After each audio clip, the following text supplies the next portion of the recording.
بسم اللہ الرحمن الرحیم وبہ نستعین وهو خیر ناصر ومعین الحمد للہ رب العالمین وصلی اللہ علی رسولہ الکریم وعلی آلہ الطیبین الطاہرین المعصومین الثالث ان لا یکون المعرف بالکسر عین المعرف بالفتح فی المفہوم کتعریف الحرکۃ بالانتقال والانسان بالبشر تعریفا حقیقیا غیر لفظی بل یجب تغایرهما اما بالاجمال والتفصیل کما فی الحد التام او بالمفہوم کما فی التعریف بغیرہ الی آخر۔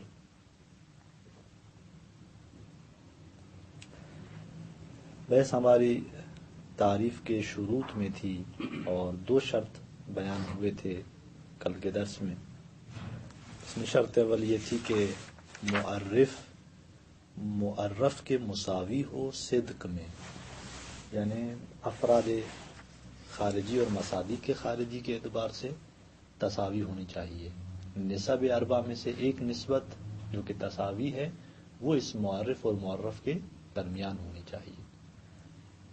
جس پر تعریف صدق کرے اسی پر معرف صدق کرے، جس پر معرف صدق کرے اسی پر تعریف صدق کرے۔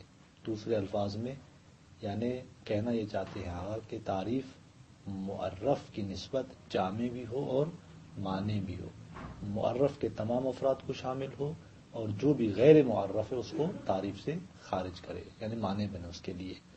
پھر اسی کا نتیجے میں کچھ نتائج متفرع ہوئے کہ عام سے تعریف نہیں ہو سکتی، اخص سے نہیں ہو سکتی، مباین سے نہیں ہو سکتی، کہ جن کی توضیحات گزر گئی۔ اور دوسری شرط یہ تھی کہ معرف مفہوم کے اعتبار سے مخاطب کے پاس اعرف اور اجلا ہو معرف کی نسبت۔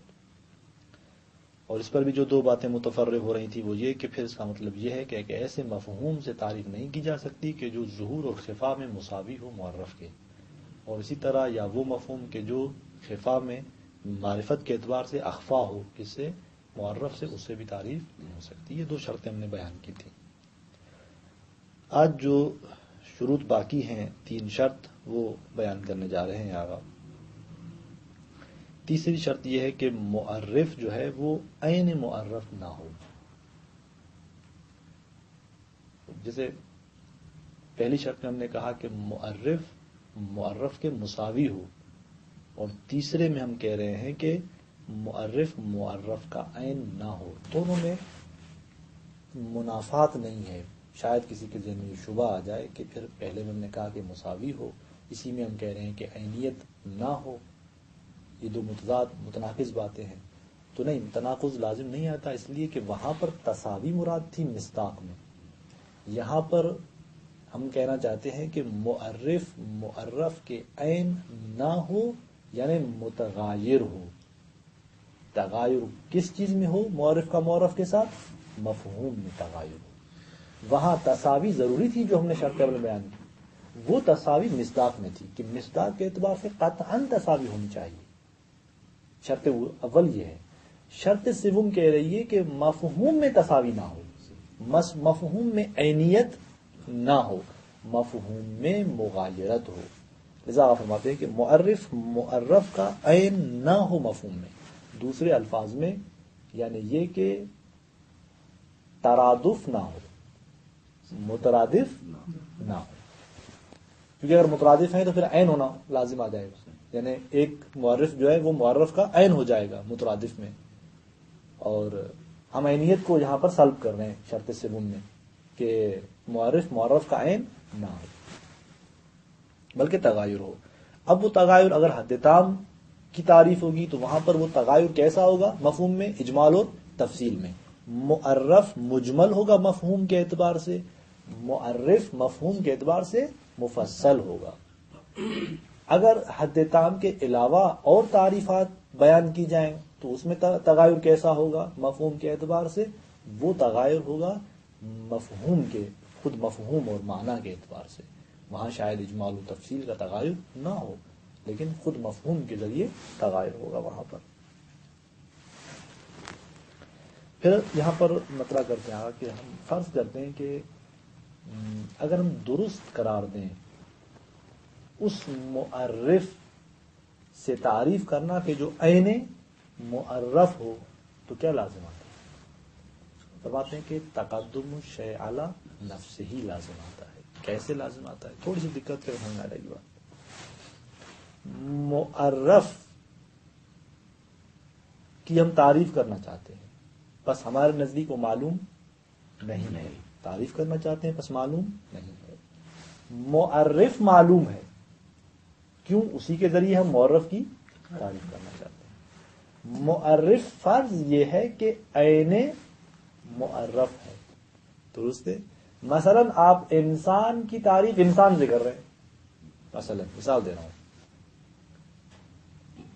کیونکہ معرف ہم نے کہا مفہوم اور معنی کے اعتبار سے عین معرف ہے. انسان کی تعریف آپ بشر سے کر رہے ہیں مثلا.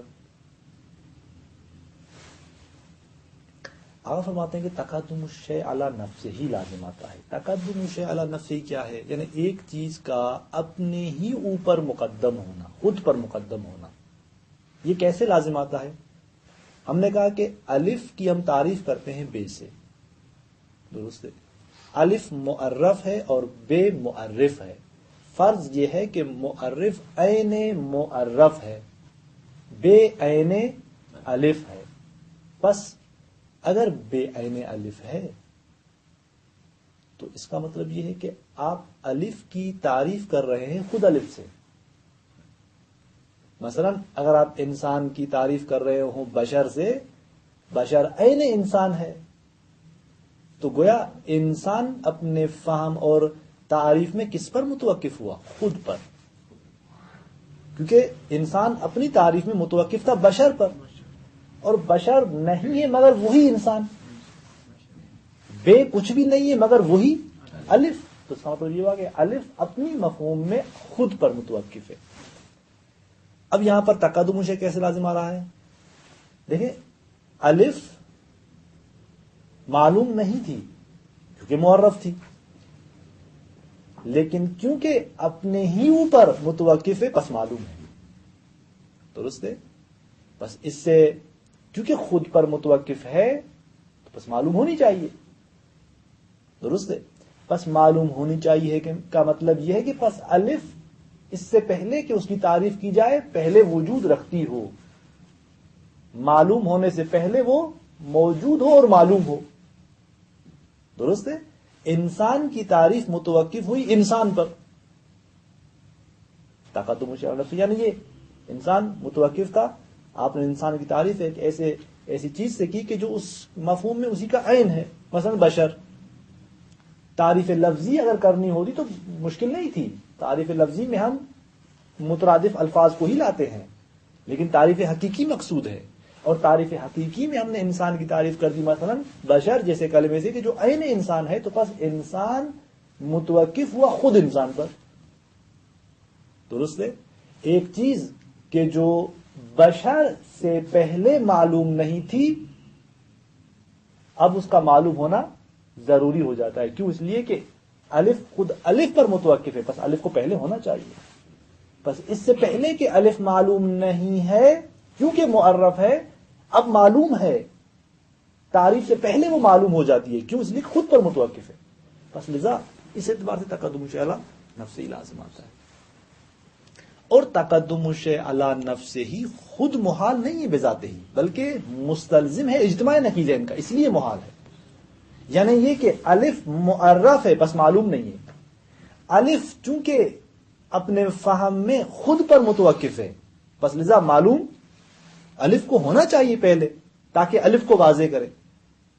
چونکہ الف یہاں الف کے ذریعے ہی معلوم ہو رہی ہے. تقدم الشیء کا مطلب یہ ہے تقدم الشیء علی نفسہ کا. بس الف معرف ہے بس معلوم نہیں ہے، کیونکہ اس کا فہم خود الف پر متوقف ہے، بس اس کو معلوم ہونا چاہیے. چونکہ الف کا معرف جو ہے وہ خود الف ہی ہے تو اس کو معلوم ہونا چاہیے. بس معلوم ہے اور معلوم نہیں ہے. ایک مرتبہ کہہ رہے ہیں کہ الف معلوم نہیں ہے، کیوں؟ اس لیے کہ معرف ہے. پھر ہم کہہ رہے ہیں کہ الف معلوم ہے، کیوں؟ اس لیے کہ یہی الف خود الف پر متوقف ہے، بس معرف ہے، بس معلوم ہے. بس معلوم ہو اور معلوم نہ ہو، یہ دو نقیضوں کا اجتماع لازم آئے گا، اور اجتماع نقیضیں محال ہے. اسے آگا تعبیر کر رہے ہیں کہ یہ نتیجے دور ہے. آگے ہم شرط چہارم میں ہم دور پڑھیں گے. ابھی یہ نتیجے دور ہے. کیوں؟ اس لیے کہ نتیجے دور کیوں کہا؟ اس لیے کہ یہاں پر ہمارے سامنے دو چیزیں نہیں ہیں دروا کے. آپ نے کہا کہ ہم الف کی تعریف کر رہے ہیں بے سے، اور بے عین الف ہے، بس دو چیزیں نہیں ہیں. لذا ہم نے کہا کہ نتیجے میں وہی دور ہے. جس طرح دور میں نتیجہ کیا ہوتا ہے؟ تقدم الشیء علی نفسہ ہی، اور تقدم الشیء علی نفسہ ہی مستلزم اجتماع نقیضین ہوتا ہے. یہاں بھی نتیجہ وہی حاصل ہو رہا ہے. اور دور میں کیا ہوتا ہے؟ دور ہمارے سامنے دو چیزیں ہیں جو ابھی واضح کریں گے ہم، کہ دور یا مسرع ہوتا ہے یا دور مزمر ہوتا ہے. دور مسرع ہو تو بھی دو چیزیں حد اقل ہوتی ہیں، اور دور مزمر ہو تو دو سے زیادہ ہوتی ہیں. یہاں جو ہمارا مورد بحث مورد ہے شرط سوم میں، جہاں ہم نے کہا کہ معرف عین ہے معرف ہے، یہاں پر یعنی گویا ایک چیز ہے اور وہی چیز اپنے اوپر متوقف ہے. یہ نتیجہ وہی دور کا دے رہی ہے. دور آخر میں نتیجہ یہی دیتا ہے، کیا؟ تقدم الشیء علی نفسہ، اور وہی نتیجہ یہاں مل رہا ہے. بس یہ شرط سوم ہم نے کہا کہ معرف معرف کا عین نہیں ہونا چاہیے. پھر شرط چہارم میں کہنا چاہتے ہیں کہ تعریف دور سے خالی ہو. یعنی کیا مطلب دور سے خالی ہو؟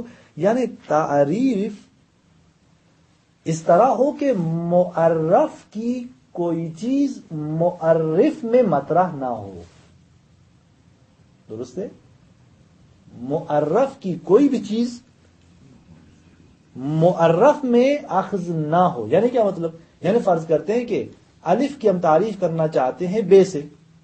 یہاں دونوں عین ایک دوسرے کے نہیں ہیں، عین بھی نہیں ہے. اب الف اپنی تعریف میں متوقف ہے کس پر؟ بے پر. اب بے اپنے اس فہم میں متوقف نہ ہو کس پر؟ الف پر.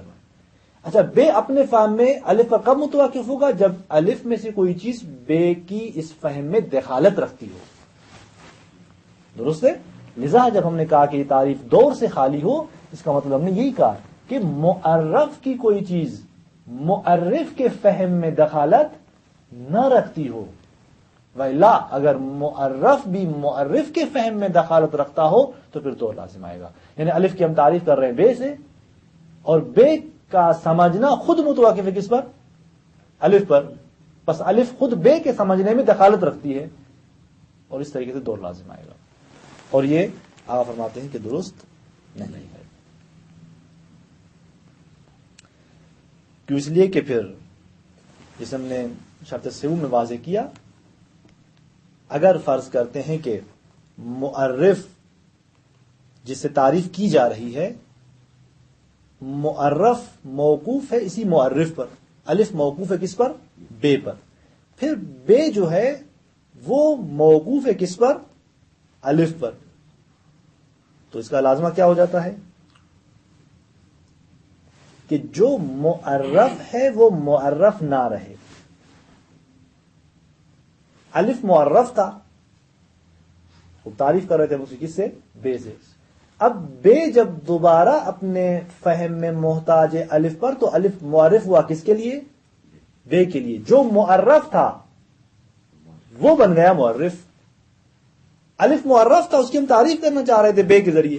اب وہی الف کیونکہ اسی الف پر بے متوقف ہے، بس یہی الف معرف بن رہا ہے کس کی نسبت؟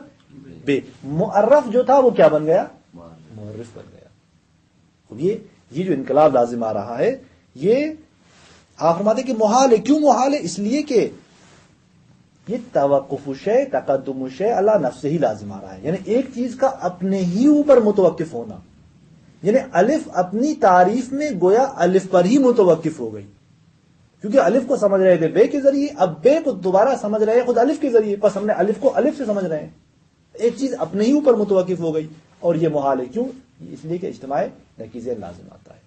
بس دور کا نتیجہ تقدم الشیء علی نفسہ ہی، تقدم الشیء علی نفسہ ہی کیوں محال ہے؟ کیونکہ اجتماع نقیضین کا سبب بنتا ہے کہ وہ الف معرف ہو اور معرف نہ ہو.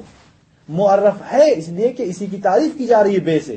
معرف نہیں ہے کیوں؟ اس لیے کہ بے کی تعریف کی جا رہی ہے اسی الف سے، کیونکہ بے اسی پر متوقف ہے دوبارہ. بس یہ ہے کہ تعریف دور سے کیا ہو؟ خالی ہو. پھر یہاں پر چونکہ دور کی بحث آ گئی تو آگے تقسیم کر رہے ہیں، دور کی دو قسمیں بیان کر رہے ہیں کہ ہمارے پاس دور دو قسم کا ہوتا ہے. ایک دور مسرح کہا جاتا ہے کیونکہ یہ واضح دور ہوتا ہے، اس لیے اس کو مسرح کہا جاتا ہے. ایک دور مضمر ہوتا ہے کیونکہ یہ دور آشکار اور واضح نہیں ہوتا، دقت سے معلوم ہوتا ہے کہ یہ دور ہے، لذا اسے دور مضمر کہا جاتا ہے۔ دور مسرہ کیا ہوتا ہے؟ دور مسرہ میں ہمارے سامنے دو چیزیں ہوتی ہیں، ایک دوسرے پر متوقف ہوتی ہے، وہ دوسری دوبارہ اسی اول پر متوقف ہوتی ہے، یعنی دو چیزیں ہوتی ہیں، اور اس دور میں ایک واسطے سے، یعنی واسطہ ایک ہوتا ہے، ایک واسطے سے ایک چیز اپنے اوپر متوقف ہو جاتی ہے۔ الف اپنے ہی اوپر متوقف ہے، بیچ میں ایک چیز ہے، کون؟ بے مرتبہ، ایک مرتبہ بے کا جو ہے، ایک واسطہ بے کا جو ہے وہ بیچ میں آ رہا ہے۔ الف پر متوقف ہے، بیچ میں ایک واسطہ ہے۔ دور مضمر میں دو سے زیادہ چیزیں ہوتی ہیں، مثلا تین سے زیادہ۔ الف متوقف ہے بے پر دور مضمر میں، بے متوقف ہے جیم پر، اور جیم متوقف ہے دوبارہ الف پر۔ کتنی چیزیں ہو گئی؟ الف متوقف ہے بے پر، بے متوقف ہے جیم پر، جیم متوقف ہے الف پر۔ یہ بھی ہو سکتا ہے کہ جیم متوقف ہو دال پر۔ واسطے جو ہے وہ زیادہ ہوں تو بھی ٹھیک ہے، یعنی دو واسطے ہوں، مثلا الف متوقف ہوا بے پر، بے متوقف ہوا کس پر؟ جیم پر، جیم دوبارہ متوقف ہوا الف پر مثلا۔ تو اس طرح جتنے مرتبے بڑھتے چلے جائیں گے، جتنے واسطے بڑھتے چلے جائیں گے، اتنا یہ دور مسرح سے نکلتا چلا جائے گا۔ اس کو دور کے عنوان سے دیکھنا پھر تھوڑا سا دقیق ہو جاتا ہے، یعنی ایک دقت ہوتی ہے، نگاہ عمیق ہوگی تب معلوم ہو کہ ہاں یہ دور ہے، لیکن دور مسرح کیونکہ واضح ہے لذا وہاں پر مشکل نہیں رہتی۔ پھر یہاں پر آقا نے مثالوں سے اس کو واضح کیا ہے، اس کو انشاءاللہ ہم تطبیق میں وہ مثالیں توضیح دیں گے کہ زیادہ مشکل نہیں ہے۔ اور پھر آخری شرط جو ہے، پانچویں شرط، کہ تعریف میں جو الفاظ استعمال کیے جا رہے ہیں وہ واضح ہوں، ان میں ابہام نہ ہو۔ بس لذا جب یہ تعریف میں شرط پانچویں آ گئی کہ الفاظ واضح ہوں، تو اب کتنی چیزیں نکل جاتی ہیں؟ کتنے الفاظ نکل جاتے ہیں؟ وہ الفاظ کے جو وحشی ہوں، یعنی کیا؟ یعنی ذہن سے وہ کافی جو ہے دور ہوں الفاظ، ذہن کے اعتبار سے وحشی جو الفاظ ہیں وہ نکل جاتے ہیں، غریب جو الفاظ ہیں وہ نکل جاتے ہیں، غامض یعنی پیچیدہ الفاظ نکل جاتے ہیں، مشترکات بغیر قرینے کے وہ بھی نکل جاتے ہیں، مجازات بغیر قرینے کے وہ بھی الفاظ نکل جاتے ہیں۔ ان تمام الفاظ سے ہم تعریف نہیں کر سکتے۔ ان میں کیا فرق ہے؟ یہ وہی بلاغت اور فصاحت میں یہ اصطلاحات مطرح ہیں، الفاظ وحشیہ، الفاظ غریبہ، ملاقات ہیں کچھ، ان ملاقات کی وجہ سے ان الفاظ کو وحشی، غریب اور غامضہ یہ کہا جاتا ہے۔ الفاظ وحشی مثلا ان الفاظ کو کہا جاتا ہے کہ جو ایک خاص قسم کی ایسی ترکیب پر مشتمل ہوتے ہیں کہ تب جس سے نفرت کرتی ہے، ملائم اور سازگار اور مطابقت نہیں رکھتے، تب سے طبیعت انسانی سے مطابقت نہیں رکھتے، لذا تب جو ہے ایسے ان الفاظ سے دور ہوتی ہے، ان الفاظ کو استعمال نہیں کرتی، نفرت کرتی ہے۔ اور ان کے علاوہ وہ الفاظ جو غریبہ ہیں، یہ کسے کہتے ہیں؟ یعنی ایسے الفاظ کے جو مانوس نہیں ہیں، یعنی جو مشہور، جن کا استعمال نہیں ہے۔ ان کے مقابلے میں جو الفاظ ہیں وہ الفاظ عادی ہوتے ہیں کہ جو عادتاً مورد استعمال ہوتے ہیں۔ الفاظ غریبہ یعنی ایسے الفاظ کے جو زیادہ استعمال نہیں ہوتے، مشہور نہیں ہوتا ان کا استعمال۔ اور الفاظ غامضہ کسے کہتے ہیں؟ وہ الفاظ کے جن کی دلالت روشن نہیں ہوتی، واضح نہیں ہوتی، غامض ہوتے ہیں یعنی پیچیدہ ہوتے ہیں۔ اور ان کے پھر چوتھا مورد الفاظ کا جو کہ مشترکات ہیں، وہ ہم پڑھ چکے ہیں پہلے کہ مشترک کسے کہتے ہیں؟ کہ جو ایک لفظ چند معانی کے لیے وضع ہوا ہو الگ سے، ایک لفظ مثلا چندین معانی کے لیے الگ سے وضع ہوا ہو، اور جب تک قرینہ استعمال نہیں ہوگا پتہ نہیں چلے گا کہ یہ مشترک سے کون سی معنی مراد ہے۔ بس یہ جو مشترکات ہیں بغیر قرینے کے، ان کا استعمال بھی جائز نہیں ہوتا تعریف میں۔ اور اس طرح مجازات کو بغیر قرینے سے، مجاز بھی ہم پڑھ چکے ہیں۔ مجاز یعنی کیا؟ ایک لفظ کی ایک حقیقی معنی ہے کہ جس میں اس واضح نے اس کو وضع کیا ہے، پھر وہی لفظ اپنی غیر مقصود یعنی غیر موضوع لہو معنی میں استعمال ہو رہا ہوتا ہے، لیکن متکلم اگر قرینہ مطرح کرے تو پھر یہ استعمال درست ہوتا ہے، اور وہ معنی غیر موضوعہ اس کے لیے مجازی معنی ہوتی ہے۔ لیکن اب ایک لفظ جو ہے معنی مجازی اگر استعمال کی جائے تعریف میں، قرینہ بھی وہاں پر مد نظر نہ ہو تو پھر یہ مشکل ہو جاتی ہے۔ جیسا بعض نے یہاں پر کہا ہے کہ مجازات بغیر کرنے کے مشترکات سے بھی بدتر ہیں. کیوں؟ اس لیے کہ جب یہ مجاز کو استعمال کر رہا ہے تو اصلاً ذہن کی طرف جو معنی متبادر ہوگی اس کی حقیقی معنی ہوگی، نہ وہ معنی جو مقصود متکلم ہے، جو قرینہ نہیں ہے. اور اگر بعض کہتے ہیں کہ پھر مشترکات جو ہیں وہ ان 3 الفاظ سے کہ جو یعنی مجازات بغیر کرنے کے بدتر ہوئے، کس سے؟ مشترکات سے. مشترکات بدتر ہیں کس سے؟ ان الفاظ کی نسبت جو وحشی، غریب اور غامض ہیں، ان کی نسبت مشترکات کا استعمال بدتر ہے. کیوں؟ اس لیے کہ مشترک جب استعمال ہوگا، قرینہ بھی نہیں ہے، تو یہاں ذہن تردد پیدا کرے گا معنی مقصود اور غیر مقصود میں، جو کہ اس کی معنی متعدد ہے. اور پھر جو ہے نوبت آتی ہے یعنی اس میں الفاظ وحشی اور غریبی اور غامضہ کی، کہ یہ بھی تعریف میں استعمال نہ ہو، گرچہ مشترکات اور مجازات کی نسبت ان کا استعمال اتنا بد نہیں ہے، لیکن پھر بھی یہ تعریف میں جائز نہیں ہے. کیوں؟ اس لیے کہ جب یہ مبہم ہے، مانوس نہیں ہے، مشہور نہیں ہے، تو مخاطب پھنس جائے گا کہ کیا مطلب ہے اس لفظ کا. درست ہے؟ اس کا وقت برباد ہوگا، وقت خراب ہوگا، استفسار اور تفصیل بیشتر اس کو چاہیے ہوگی پھر.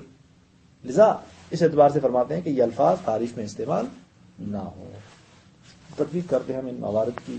فرماتے ہیں کہ الثالث ان لا يكون المعرف بالکسر عین المعرف بالفتح فی المفہوم.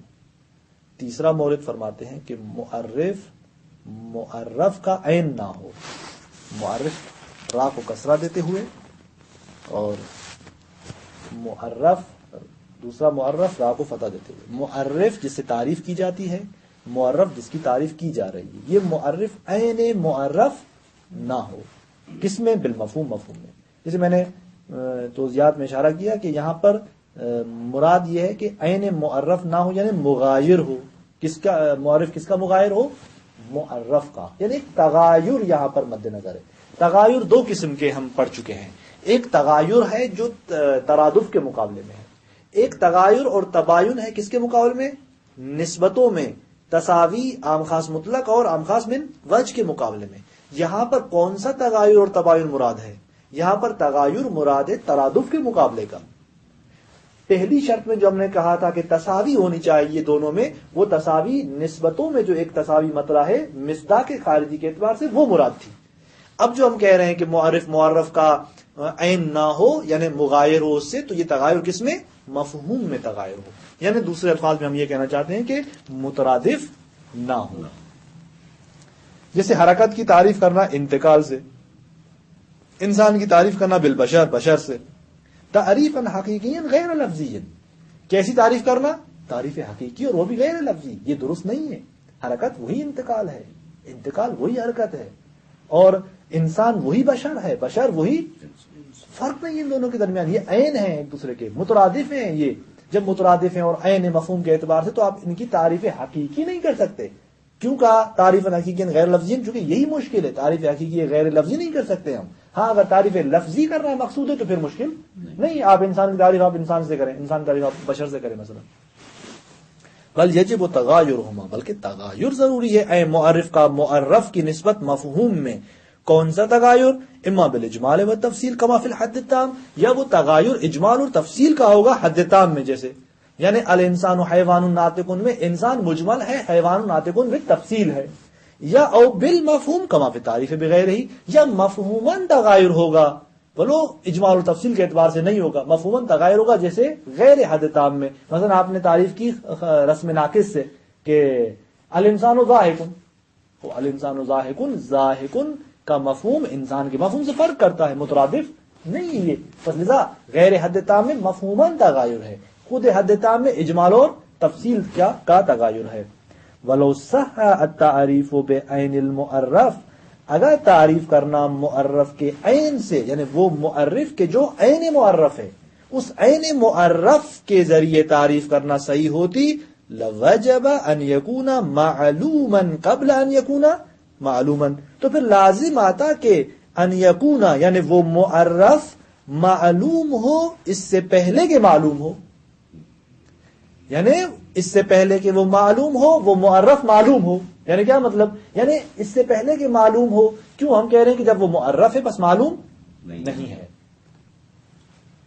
یہ کب معلوم ہوگا؟ جب اس کی تعریف کی جائے گی. اب ہم دیکھ رہے ہیں کہ جس سے تعریف کی جا رہی ہے وہ بھی عین ہے اس کا. تو اس کا مطلب یہ ہے کہ معرف اس سے پہلے کہ معلوم ہو، یعنی اس کی تعریف کی جائے، وہ تعریف سے پہلے ہی معلوم ہو جائے. کیوں؟ اس لیے کہ معرف جو ہے اس کا عین ہے، دونوں میں کوئی تفاوت نہیں ہے. پس لذا آقا فرماتے ہیں کہ لازم آئے گا کہ معرف اس سے پہلے کہ معلوم ہو. کس کے ذریعے معلوم ہو؟ تعریف کے ذریعے. اس سے پہلے کہ تعریف کے ذریعے اس کو معلوم کیا جائے، وہ پہلے سے کیا ہو جائے؟ معلوم ہو جائے. وَلَلَزِمَ، اب پھر کیا ہوگا اگر اس طرح ہوا تو؟ وَلَلَزِمَ أَن يَتَوَقَّفَ الشَّيْءُ عَلَى نَفْسِهِ، اور لازم آئے گا کہ ایک چیز خود پر متوقف ہو جائے.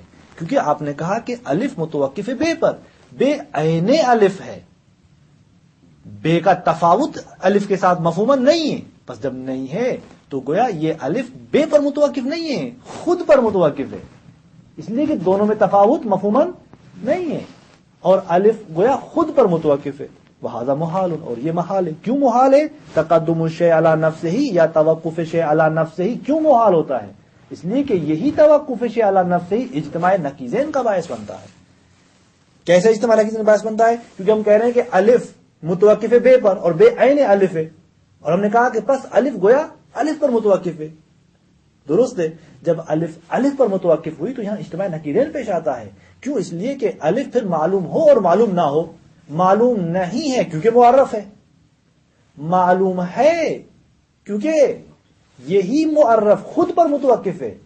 جب خود پر متوقف ہے تو اس کا خود پہلے معلوم ہونا چاہیے.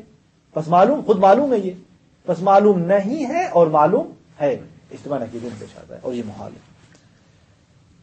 وَيَسُمُّونَ مِثْلَ هَذَا نَتِيجَةَ الدَّوْرِ، اس کو کیا کہتے ہیں؟ فرماتے ہیں کہ منطقی اسے کہتے ہیں، اس طرح کے موارد کو کہتے ہیں کہ یہ نتیجے دور ہے. الذی سیاتی بیان ہو، کہ جس کا بیان ابھی اگلی شرط میں بیان ہوگا.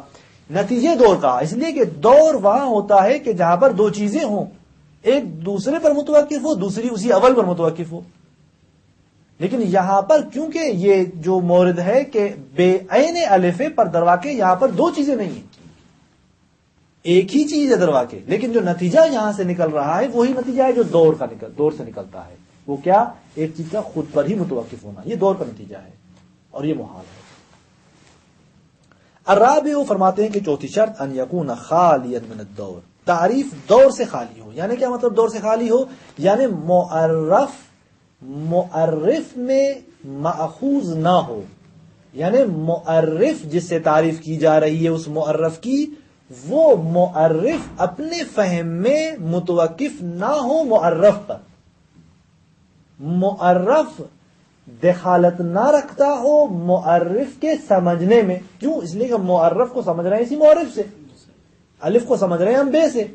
اب بے اپنے فہم میں محتاج نہ ہو اس معرف کا، تبھی جا کر کیا کرے گا؟ اس کی تعریف کرے گا. کس کی؟ معرف کی، یعنی اس الف کی. لذا فرماتے ہیں کہ دور سے خالی ہو. صورت الدور کیا ہے؟ وصورت الدور فی التعریف، دور کی صورت تعریف میں اس طرح ہے. یعنی اگر ہم کہیں کہ تعریف میں کسی تعریف میں دور اگر لازم آتا ہوگا تو کیسے لازم آتا ہوگا؟ فرماتے ہیں کہ ان یکون المعرف مجہولا فی نفسہ، معرف یعنی کسرہ سے را کو کسرہ دیتے ہوئے یہ فی نفسہ ہی مجہول ہو. ولا یعرف الا بالمعرف، کہ جس کو پہچانا نہیں جائے گا مگر معرف کے ذریعے، بالفتح، را کو فتح دیتے ہوئے. فبینما ان المقصود من التعریف هو تفہیم المعرف، بس یہاں پر مقصود تعریف سے کیا ہے؟ معرف کو سمجھنا، معرف کی تفہیم. بواسطۃ المعرف، کس کے ذریعے؟ معرف کے ذریعے معرف کو سمجھانا مقصود ہے. وَإِذَا بِالْمُعَرِّفِ فِي الْوَقْتِ نَفْسِهِ إِنَّمَا يُفْهَمُ بِوَاسِطَةِ الْمُعَرَّف، جبکہ اسی وقت جب ہم معرف کو معرف کے ذریعے پہچان رہے ہیں، اسی وقت معرف بالکسرہ اس کو سمجھا جا رہا ہے خود معرف کے ذریعے. یعنی جس وقت میں ہم معرف کو سمجھ رہے ہیں کس سے؟ معرف کے ذریعے، اسی وقت میں معرف اپنی تفہیم میں محتاج ہو رہا ہے معرف کا، معرف کو پہچانا جا رہا ہے خود معرف کے ذریعے. فینقلب، اس کا نتیجہ کیا ہوگا؟ نتیجہ یہ ہوگا کہ فینقلب المعرف معرفا، جو معرف تھا وہ معرف ہو جائے. یعنی الف کو ہم سمجھ رہے تھے، الف معرف تھا، اس کو ہم سمجھنا چاہ رہے تھے کس سے؟ معرف سے. سمجھا رہے تھے ہم الف کو معرف کے ذریعے جو کہ بے تھا. اب جب بے خود متوقف ہے اپنی تعریف میں الف کا، تو الف اس بے کی نسبت کیا بن جائے گا؟ معرف بنے گا. پس بے الف جو کہ معرف تھا وہی کیا بن گیا؟ معرف بن گیا. اسی وقت میں جس وقت میں وہ معرف تھا اسی وقت میں وہ کیا بن گیا؟ معرف بن گیا. یہ محال ہے. وہذا محال. کیوں محال ہے؟ لأنه يؤول الى ان يكون الشيء معلوما، اس لیے کہ یہ مطلب تعویل ہوتا ہے اس بات کی طرف کہ وہ شے، یعنی شے سے مراد معرف ہے، وہ چیز معلوما قبل ان یکون معلوما، وہ چیز یعنی وہ معرف معلوم ہو اس سے پہلے کہ معلوم ہو.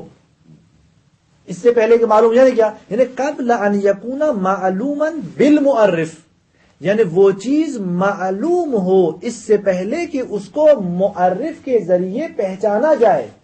یعنی الف کو ہم چاہ رہے تھے کہ پہچانے معرف یعنی بے کے ذریعے.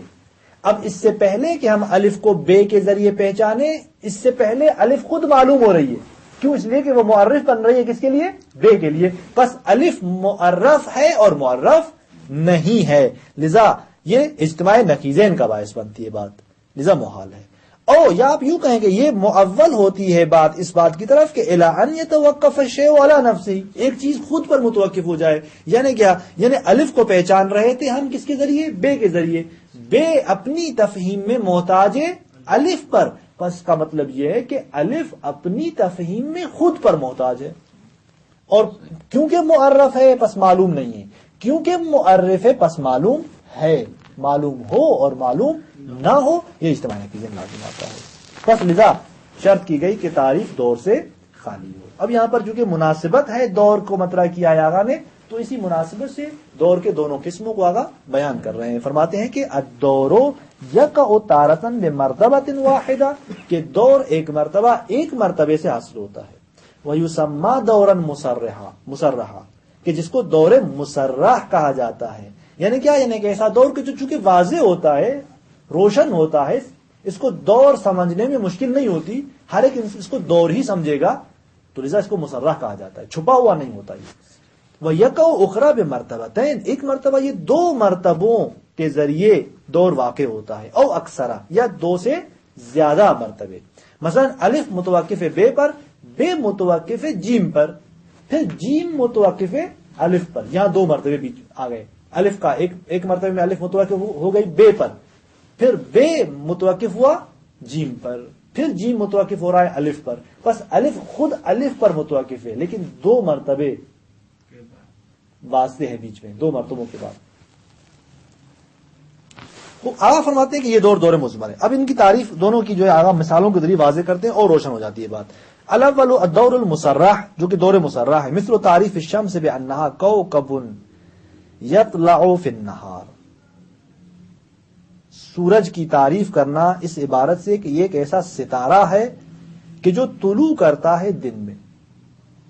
بس سورج اپنی تعریف میں کس کا محتاج ہوا؟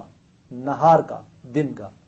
وَالنَّهَارُ لَا يُعْرَفُ إِلَّا بِشَمْسٍ، خود نہار کی تعریف نہیں کی جاتی مگر شمس سے.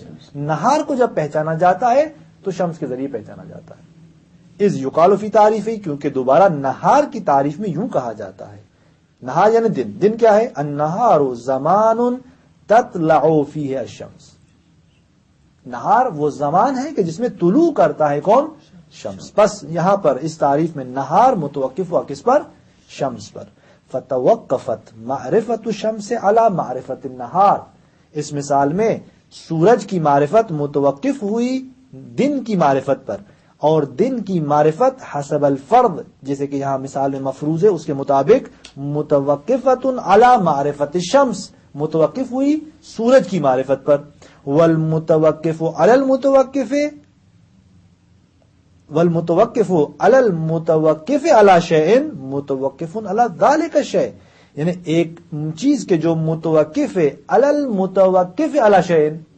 مثلا یہاں پر المتوقف یعنی وہی شمس، یعنی شمس متوقف ہے کس پر؟ علل متوقف علی شمس، یعنی اس چیز پر کہ جو خود متوقف ہے ایک چیز پر. بس اس کا مطلب یہ ہوا کہ وہ متوقف بھی متوقف ہوگا اسی چیز پر. یعنی الف اگر متوقف ہے بے پر اور بے ایک چیز پر متوقف ہے تو الف بھی گویا کس پر متوقف ہوگا؟ اسی چیز پر متوقف ہوگا. چونکہ جب بے اپنی تعریف میں ایک اور چیز کا محتاج ہے، اب جو الف ہے وہ جب اپنی تعریف میں بے کا محتاج ہے تو گویا الف بھی اپنی تعریف میں اسی شے کا محتاج اس پر بے متوقف ہے.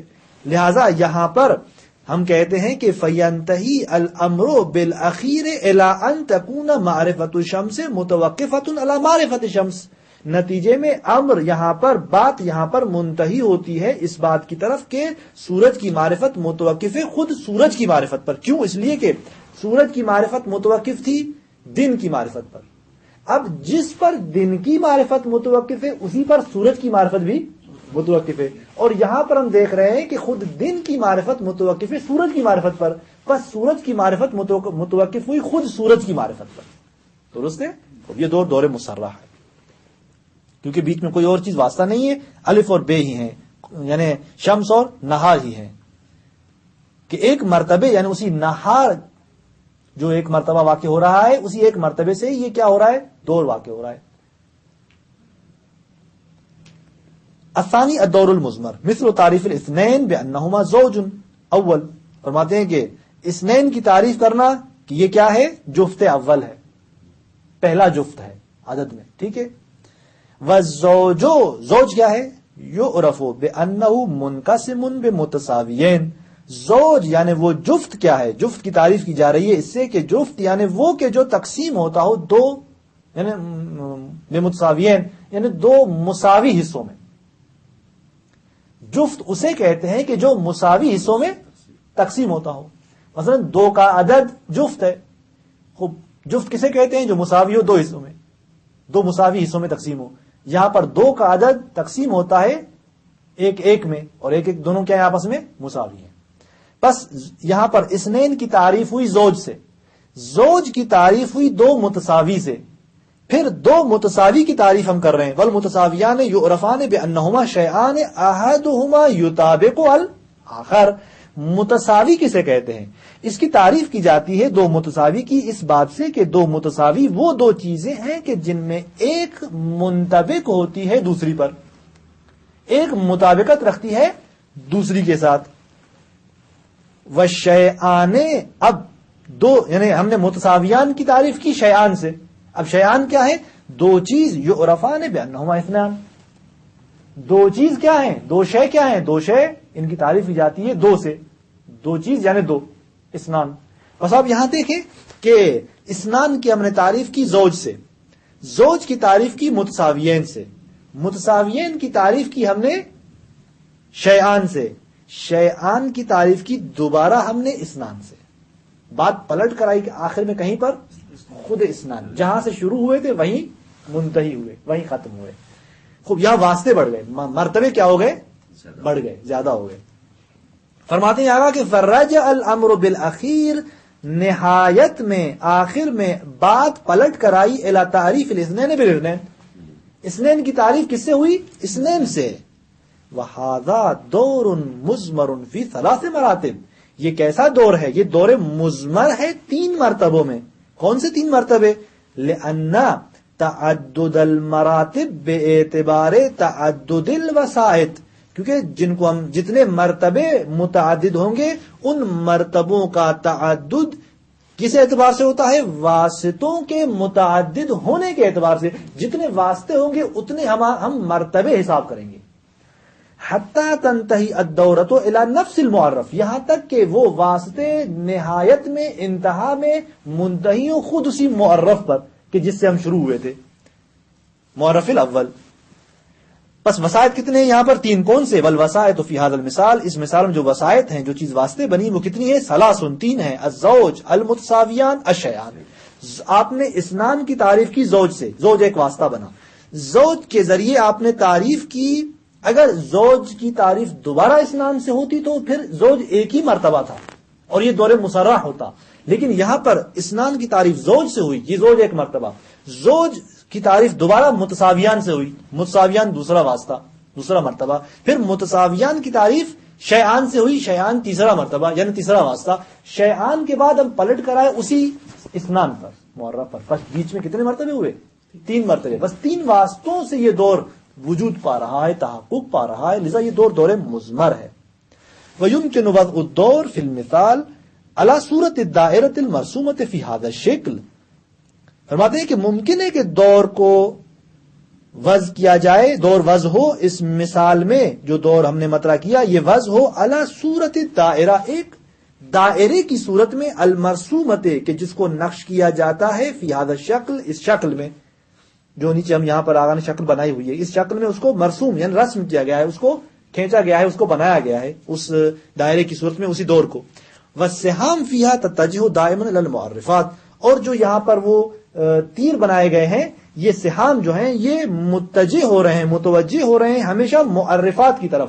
اسنان سے ایک تیر چلا زوج تک پہنچا، یعنی یہ تیر بتلا رہا ہے کہ اسنان معرف تھا اور اس کے لیے معرف کون ہے؟ زوج ہے. پھر زوج سے تیر چلا، سہم چلا کس کی طرف آیا؟ متساویان کی طرف، کہ زوج کا معرف متساویان ہے. پھر متساویان سے ایک تیر نکلا جو چلا شیعان تک پہنچا. شیعان معرف ہے کس کے لیے؟ متساویان کے لیے. پھر شیعان سے تیر چلا اسنان کی طرف، اسی معرف اول کی طرف. بس یعنی اسنان معرف بنا کس کے لیے؟ شیعان کے لیے. اب آپ خود دیکھیں یہاں پر اسنان معرف تھا، درست ہے، اسنان معرف تھا، تعریف ہوئی تھی اس کی کس سے؟ زوج سے. شیعان جو آخری مرتبہ تھا اس کا معرف کون بنا؟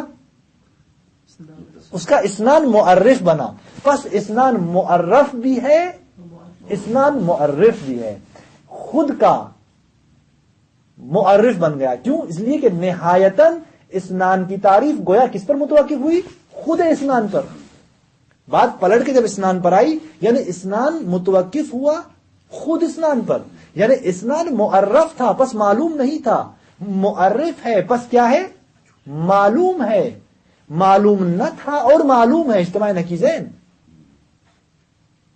خود اسنان کی تعریف اسنان پر متوقف ہو گئی. تقدم شیء علی نفسہ ہی، توقف شیء علی نفسہ ہی، یہ محال ہے. کیوں؟ اس لیے کہ توقف شیء علی نفسہ ہی دوبارہ اجتماع نقیضین کا باعث بن رہا ہے. اور اجتماع نقیضین یہاں پر کیسے ہے؟ اسنان معلوم ہے کیونکہ معلوم نہیں ہے کیونکہ معرف ہے. معرف ہے کیوں؟ اس لیے کہ اسنان کی تعریف خود اسنان پر ہے، پس معرف ہے، پس معلوم ہے، پس معلوم ہو اور معلوم نہ ہو، اجتماع نقیضین. فرق فقط مسرح اور اس مضمر کا یہ ہے کہ مسرح میں ایک ہی مرتبے سے دور تھا، الف بے پر، بے الف پر، الف کا الف پر ہی توقف لازم آ رہا تھا لیکن ایک مرتبے سے. یہاں اسنان کا اسنان پر ہی توقف لازم آ رہا ہے لیکن 3 مرتبوں سے. فرق فقط ان وسائط کا ہے. میرے خیال میں بات واضح ہو گئی. خوب، آخری شرط الخامس ان تکون الالفاظ المستعملۃ فی التعریف ناصعۃ واضحۃ. یہ مترادف لفظ ناصعۃ واضحۃ، یعنی الفاظ جو ہیں جو کہ استعمال کیے گئے ہوں تعریف میں وہ کیا ہوں؟ واضح ہوں، ابہام نہ ہو ان الفاظ میں، لا ابہام فیہا، ان کی معنی میں ابہام نہ ہو. بس اس شرط کا نتیجہ یہ ہوا کچھ الفاظ یہاں سے خارج ہو جاتے ہیں، ان کے ذریعے تعریف کرنا ممکن نہیں ہوتی. فلا یصح استعمال الالفاظ الوحشیہ والغریبہ ولا الغامضہ ولا المشترکۃ والمجازات بدون القرینہ. فرماتے ہیں کہ درست نہیں ہے پس الفاظ وحشیہ کا استعمال کرنا، الفاظ غریبہ کا استعمال کرنا. الفاظ وحشیہ کی تعریف میں نے بیان کر دی کہ الفاظ وحشیہ یعنی نامانوس الفاظ، ایسے الفاظ کہ جن کی ترکیب کچھ اس طرح سے ہے کہ طبع انسانی اس سے نفرت کرتی ہے. لغت و فصاحت اور بلاغت میں اس طرح جو ملاک مطرح ہے ان الفاظ کا وہ اس طرح ہے، تب جو ہے وہ کیا ہوتی ہے؟ نفرت کرتی ہے. اور الفاظ غریبہ کسے کہتے ہیں؟ کہ جو مشہور نہ ہو ان کا استعمال، ان کے مقابلے میں ایسے الفاظ جن کا استعمال مشہور ہو. غریبہ یعنی جو شہرت نہیں رکھتے استعمال میں. ولل غامزہ، اور غامزہ بھی نہ ہو. غامزہ یعنی کیا؟ پیچیدہ الفاظ کہ جن میں ایک یعنی اس طرح ہو کہ ابہام ان کا اس طرح ہو کہ وہ پیچیدہ ہو سمجھنے میں، ان کی معنی وغیرہ. ولل مشترکۃ والمجازات، اور اس طرح نہ وہ الفاظ کے جو مشترک ہوں اور نہ وہ کہ جو مجاز ہو بدون القرینہ. بدون قرینہ مشترک اور مجاز دونوں سے متعلق ہے، یعنی مشترک بھی بدون قرینہ جائز نہیں ہے، مجاز بھی بدون قرینہ جائز نہیں ہے. جیسے میں نے توضیحات میں کہا کہ بعض نے یہ لکھا ہے کہ مجازات بدتر ہے مشترکات سے. کیوں؟ اس لیے کہ مجازات میں اگر استعمال ہوا بغیر قرینے کے تو طرف غیر معنی مقصود کی طرف چلا جائے گا. مشترک اگر بغیر قرینے کے استعمال ہوا تو طرف کس میں چلا جائے گا؟ تردید میں چلا جائے گا کہ کون سی معنی مراد ہے. لذا مجاز بدتر ہے مشترک سے. مشترک الفاظ واشی غریب اور غامض سے بدتر ہے. بدتر ہونے میں تیسرا مرحلہ ہے کن کا؟ الفاظ واشی غریب اور غامزہ کا. کیوں؟ اس لیے کہ الفاظ واشی غریب اور غامزہ ایسے نہیں ہے کہ جب وہ استعمال ہوئے تو انسان معنی غیر مقصود ذہن میں ان کے آ جائے یا مثلا مردد ہو جائے مشترک کی طرح. نہیں، معنی واضح نہیں ہوتی اس کے لیے، چونکہ دلالت ان الفاظ کی واضح نہیں ہوتی، ابہام ہوتا ہے. لذا ان میں سے وقت زیادہ لے گا مخاطب کا. یہ الفاظ وقت زیادہ لیں گے، استفسار اور پھر جو ہے وہ تفصیل زیادہ چاہیے ہوگی اس کے لیے. لذا فرماتے ہیں کہ یہ الفاظ استعمال نہ ہوں. اما مال کرینہ فلا باس، لیکن اگر مشترک اور مجاز کو کرینے کے ساتھ استعمال کیا جائے تو پھر مشکل نہیں ہے. کما قدمنا ذالک فی بحث المشترک والمجاز، جیسے ہم نے خود مشترک اور مجاز کی بحث میں اس بات کی طرف اشارہ کیا تھا. وَإِن كَانَ يَحْسُنُ عَلَى كُلِّ حَالٍ، گرچہ ہر حال میں جو اچھی بات ہے، جو بہتر ہے، وہ کیا ہے؟ اجتناب المجاز فی التعاریف والاسالیب العلمیہ، کہ مجاز کا اجتناب ہو، مجاز سے پرہیز کیا جائے تعریف میں اور علمی اسالیب علمی میں. علمی جو اسلوب ہیں، علمی جو قواعد ہیں اور تعریفات میں ان مجاز کو استعمال نہ کیا جائے مطلقہ، حتیٰ قرینے کے ساتھ ہی مجاز کو استعمال نہ کیا جائے. وصلی اللہ علیہ وسلم.